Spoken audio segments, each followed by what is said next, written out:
বাঙালির ১২ মাসে ১৩ পার্বণ কথায় আছে না, একদম কিন্তু বাস্তব। তো এই ১৩টা পার্বণই আমার মেয়ে কিন্তু পালন করবে।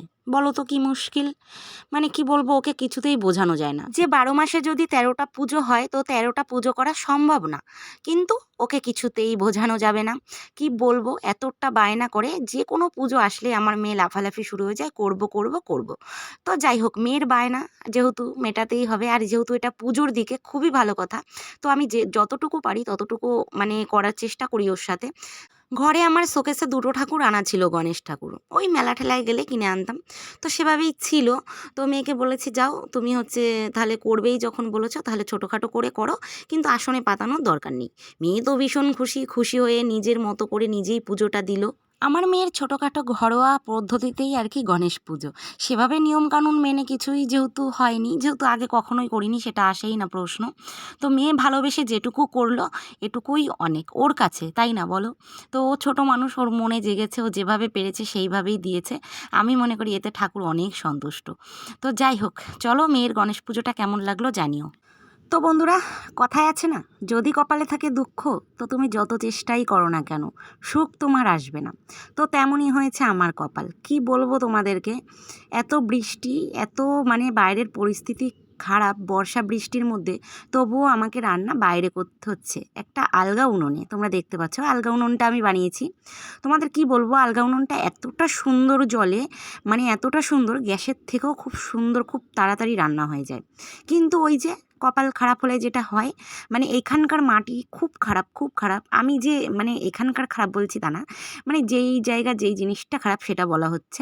তো এখানকার মাটিগুলো এতটাই খারাপ, কোনো কিছু বানালে জানো তো টিকে না, একদমই টিকে না।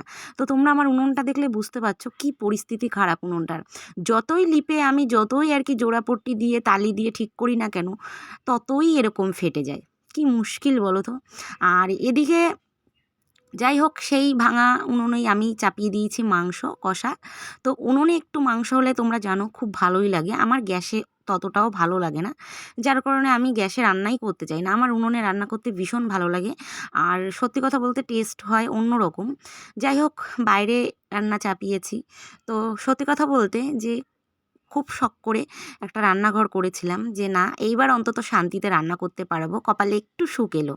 না, এখনও দুঃখ। ওই যে বলে না, যদি তোমার কপালে দুঃখ থাকে, যতই তুমি সুখের জন্য চেষ্টা করো না কেন, হবে না। সত্যি একদমই তাই, এটা একদম মন থেকে বিশ্বাস করি। আর যদিও মানে কি বলবো তোমাদেরকে, মানে এতটাই পরিস্থিতি খারাপের মধ্যে দিয়ে আমি রান্নাঘরটা করেছি, তারপরেও যে এতটা আবার পরিস্থিতি খারাপ হয়ে যাবে এতটা সুন্দর করার পরে, সেটা আমি একদমই বুঝতে পারিনি।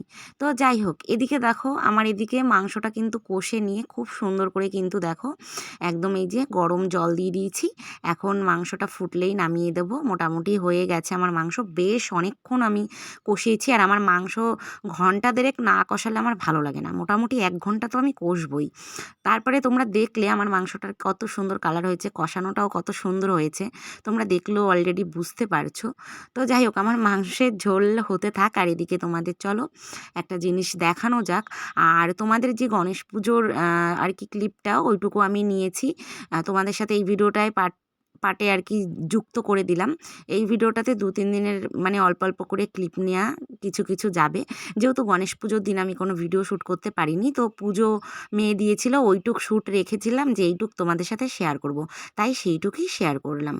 ফ্রেন্ড, রান্নাবান্না কমপ্লিট করে এখন চলে আসলাম এই জিনিসটা দেখাতে তোমাদের। সত্যি যেটা আর কি ওই যে বলছিলাম যে কপালে সুখের কথাটা, দেখো কেন বলবো না, দেখো তোমরা, মানে আমি চারো সাইডটা মানে পাকা করে নিয়েছি, যে বৃষ্টি বর্ষাতে আসলেও আমার সমস্যা হবে না, আমি খুব সুন্দরভাবে বসে রান্না করতে পারবো। সেই সেম একই জিনিস পাকা করার পরেও, হ্যাঁ পাকা সাইডগুলো যেহেতু নেই, আর এই সাইডটা যেহেতু পাকা করেছিলাম না, সেই পুরনো উনুনের ওপরেই উনুনটা পাতিয়েছিলাম। এবার এই জায়গাটা তো আর পাকা করিনি। তো সত্যি কথা বলতে সেই মাটি দিয়ে সেই পুরনো উনুনটাই ঠিকঠাক করে উঁচু করে পাইপ টাইপ লাগিয়ে রান্না স্টার্ট করেছিলাম। তো তোমরা দেখেছো কিভাবে মানে জল টেনেছে উনুনটায়। তো এতটা পরিমাণে জল টেনেছে তোমাদের কি বলবো, রান্না তো 2 মাস ধরে প্রায় বন্ধই আছে। যার জন্য এত কষ্ট করে নিচটা পাকা করে, এমনকি আমি ওপরটাও চারদিকটাও ঘিরে দিয়েছি, কারণ আগে তো ফাঁকা জায়গায় রান্না করতাম। হ্যাঁ, এখন এতটা ভালো করার পরও তারপরে দক্ষ আমার পিছন ছাড়ছে না। কি বলবো বলো তো তোমাদেরকে? যাই হোক, এখন এখানে একটা কাজ করা যাবে, একটাই সিদ্ধান্ত নিয়েছি যে এইবার কি করব জানো তো, যেহেতু পুরনো উনুনের উপরেই উনুনটা পাইপ টাইপ লাগিয়ে ঠিক করেছি, এখন এই উনুনটা না পুরো বন্ধ করে দেবো। বন্ধ করে দিয়ে এর ওপর দিয়ে ওই যে যেরকম আমি ঢালাই করেছি সেম ওই রকমই ঢালাই করে দেবো। তো ওই রকম ঢালাই করে দিয়ে তার ওপর দিয়ে আমি উনুন পাতাবো। তাহলে আশা করি আর মোটামুটি জল আসবে না, তাই না? আর যেহেতু ওটা মাটির সাথে লিঙ্ক আছে, তো ওই কারণে জলটা টেনে নিয়ে চলে আসছে। এবার আমি যেখানেগুলোতে পাকা করেছি সেগুলোতে দেখো পুরো শুকনো টান, পুরো একদম টান টান আছে। কিন্তু যেহেতু এটা মাটির সাথে একদম নিচ থেকে স্পর্শ আছে, তো ওই কারণে এই যে উনুনের ভেতরে পুরো জল নিয়ে চলে এসছে। আর মাটিগুলো কেমন ভিজে দেখেছো, এমনিতেই মানে পড়ে যাচ্ছে। আর এখানের মাটি আর জল যা খারাপ তোমাদের কি বলবো, বলে বোঝাতে পারবো না। বন্ধুরা, এটা হচ্ছে পরের দিন সকালবেলা। আসলে কাল কি হয়েছে, ওই উনুনটা না ঠিকঠাক করতে করতে বেলা বেজে গেছে 5টা। তারপর আর কোনো ভিডিও শ্যুট করতেও পারিনি, আর কী বা করবো, যেহেতু সারাদিনের কাজ কমপ্লিট হয়ে গেছে, তো ওই কারণে কালকে শ্যুট হয়নি। তো আজকে সকাল থেকে আবার করছি। এখন সকাল টাইম কটা জানো? এখন হচ্ছে 6টা। তো 6টা থেকে আমি আর কি ভিডিও স্টার্ট করলাম আবার, কারণ তোমাদের দাদাভাই যেহেতু কাজে যাবে, ভাত খেয়ে যাবে, নিয়ে যাবে, সেহেতু আমাকে সকাল 6টা উঠে ওকে রান্না করে দিতে হয়, ঠিক আছে?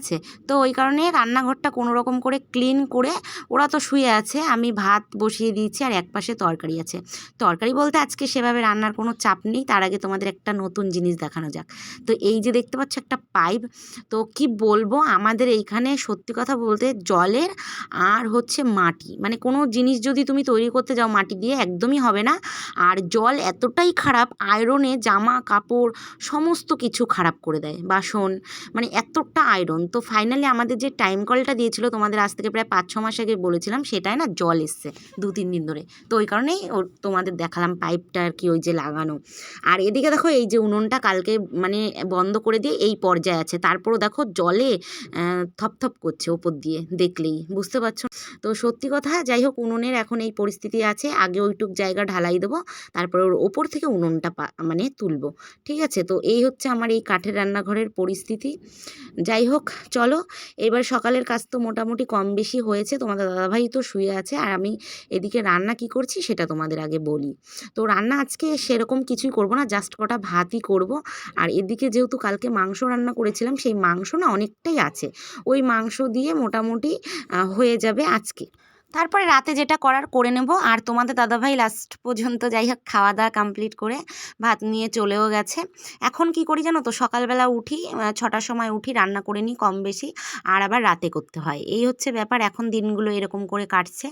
তো তারপরে চলো, এখন তো বিছানা তুলতে চলে আসলাম, এবার ঘরের কাজটা করা যাক। আর এর আগেও আমি কি করেছি জানো তো, আমি না ওই ঠাকুর ঘরটা ঝাড় দিয়ে আগে মুছে দিয়েছি, কারণ আমার মেয়ে আবার সকালবেলা উঠে, ও আবার 8টার সময় পড়তে যায়। এবার আমি যেহেতু সকাল 6টায় উঠি, আমার সাথে মেয়েও উঠে যায়। উঠে ও ব্রাশ ট্রাশ করে স্নান দানান করে পুজোটা দিয়েই যায়। তো বলে আমি পুজোটা দিয়েই যাই পড়তে, তারপরে পড়ার থেকে এসে খাওয়া দাওয়া করে তারপরে স্কুলে চলে যায়। তো তারপরে যাই হোক, বিছানায় দিকে দেখো আমি তুলে নিয়েছি। আর তুলে নেওয়ার পরে এই যে আজকে হচ্ছে চাদরটা তো চেঞ্জ করে দিয়েছি, দেওয়ার পরে তোমার হচ্ছে আজকে বালিশের ওয়াশারগুলো, কোল বালিশের ওয়াশারগুলো বের করে নিয়েছি, ধুয়ে দেবো। আর চাদরটাও ধুয়ে দেবো। আর তারপরে দেখো ফাইনালি এই যে আমার বিছানাটা তোলা তো হয়ে গেল। আর বিছানা যদি এরকম টান আর এরকম মানে সমান না থাকে, সত্যি আমার একদম বিশ্রী লাগে, একদমই ভালো লাগে না। দেখো কত সুন্দর লাগছে, ঘরে বিছানা সুন্দর থাকবে তো ঘরটা শোটাই একদম পাল্টে যাবে, তাই না বলো? যাই হোক, তারপরে সারাদিনের তো রান্নাবান্না মানে নেই, মানে বহুত কাজ এগিয়ে গেছে। বুঝতেই পারছো, মেয়েদের একটা না রান্না ভীষণ ঝামেলার কাজ। তো রান্নাটা হয়ে গেলে সারাদিন মনে করবে কি কোনো কাজই নেই। আর কত বড় যেন একটা কি মানে সত্যি সেরে ফেলেছি, এমন একটা মনের থেকে ফ্রেশ আর কি লাগে, তাই না? তো মেয়েদের রান্নাটা সত্যি ভীষণ একটা চাপের কাজ হয়ে যায়, সেটা যদি সকাল সকাল হয়ে যায়, সংসারের অনেক কাজ এগিয়ে যায়। তো ফ্রেন্ড, আমার তো জামা কাপড়ও ভাঁজ করা কমপ্লিট। এবার ভাবলাম কি চলো তোমাদের সাথে একটু শেয়ার করি, আমার মেয়ে পুজো দিচ্ছে তাই। তো এই যে দেখতে পাচ্ছ কত সুন্দর করে ও পুজো দিচ্ছে, সত্যি আমার মেয়ে এত সুন্দর করে পুজো দেয়, খুবই ভালো লাগে। আর এই কাজটাও ও করে দেয়, এখন বেশিরভাগই ওই দেয় পুজোটা। কি বলবো, আমাকে মানে পুজোটা দিতেই হয় না, এমন একটা ব্যাপার। যাই হোক, তোমাদের একটুখানি হাই করে দিল, পড়তে চলে যাবে। তো তারপরে যাই হোক বন্ধুরা, আমিও সমস্ত কাজ বাজ কাজ কমপ্লিট করে চলে এসেছি। আর আজকে কি আনন্দ, টাইম কলে জল এসেছে, সেই জল দিয়ে আমি কেচেছি জানো তো। কারণ ভাবছিলাম তোমাদের সাথে ভিডিও মানে বেশি আর কি যদি তুলতে যাই, ক্লিপগুলো নিতে যাই, অনেক লেট হয়ে যাবে, টাইম কলের জল কিনা আবার চলেও যেতে পারে, তাই না? তো ওই কারণে জানো না আমি ঝটাপট করে টাইম কলের জল আর কি কেচে ধুয়ে একদম মাথা টাথা ঘষে স্নান দান কমপ্লিট করে আমি চলে এসেছি। আর মেয়ে তো যেহেতু পড়তে চলে গেছে, এখন একটা ফাঁকা টাইম আছে, তোমাদের সাথে একটু কথা বলা যাবে বা ভিডিও আর কি শেয়ার করা যাবে। তো যাই হোক, আজকে এতদিন পর এত জামা কাপড় ধুয়েছি, মানে আমি কী বলবো, আমি হেভি খুশি হয়েছি জানো তো, যে আমাদের জলের যা পরিস্থিতি কলের জলের, সেখানে টাইম কলের জলে জামা কাপড় ধুতে পেরে আমি ভীষণ আনন্দিত। কেন জানো তো, কারণ আমাদের কলের জলের এখানে যা আয়রন তোমাদের বলে বোঝাতে পারবো না। এতটা খুশি হয়েছি যে টাইম কলের জল পেয়ে যাক, এইবার অন্তত জামা কাপড়গুলো পরে শান্তি পাবো, বা জামা কাপড়গুলো সুন্দর থাকবে, কালারও সুন্দর থাকবে। দেখবে বন্ধুরা, জল যদি ভালো থাকে তাহলে জামা কাপড় যতই পুরনো হয়ে যাক না কেন, কালার তত কিন্তু খোলে, তাই না? তো তারপরে যাই হোক বন্ধুরা, এখন হচ্ছে দুপুর 2টো। তো 2টোর সময় এখন কোথায় যাব বলো তো? এখন যাব মেয়ের স্কুলে। চলো তোমাদের সাথে আজকে মেয়ের স্কুলটা শেয়ার করব। আর এদিকে যেহেতু আমাদের ওই গলির থেকে বেরোতে এতটা কাদা রাস্তায় হয়, নতুন মাটি যেহেতু, তো ওইখানটায় আবার একটু পাকা রাস্তায় জল জমেছে, সেখান থেকে আবার একটু পাটা একটু ধুয়ে নিলাম আর কি দাঁড়িয়ে। যাই হোক, আজকে আমি তোমাদেরকে আমার মেয়ের স্কুলটা একটু শেয়ার করব। আর আজকে হচ্ছে স্কুলে যাচ্ছি 2টোর সময়, এখন মিটিং আছে আর কি। এই যে কদিন আগে শিক্ষক দিবস হলো, সেই শিক্ষক দিবসের জন্য মিটিং আছে, যে কী দিয়ে কী হলো অনুষ্ঠানটার, কী বৃত্তান্ত, ভালো মন্দ অনেক কিছুই স্যাররা বলবে। চলো তোমাদের সাথে আজকে মেয়ের স্কুলটা আগে শেয়ার করি। তো এই যে দেখো, চলে এসেছি আমার মেয়ের স্কুলে। আর মেয়ের স্কুলের এই যে দেখো চারো সাইডটা, মানে সামনের দিকটা কতটা সুন্দর। আমাদের এই স্কুলটা জানো তো ভীষণ সুন্দর, যেরকম পড়াশোনা সেরকম দিনার দিন, মানে এতটা ভালো নিয়ম নীতিগুলো হচ্ছে বাচ্চাদের জন্য, সত্যি খুব ভালো।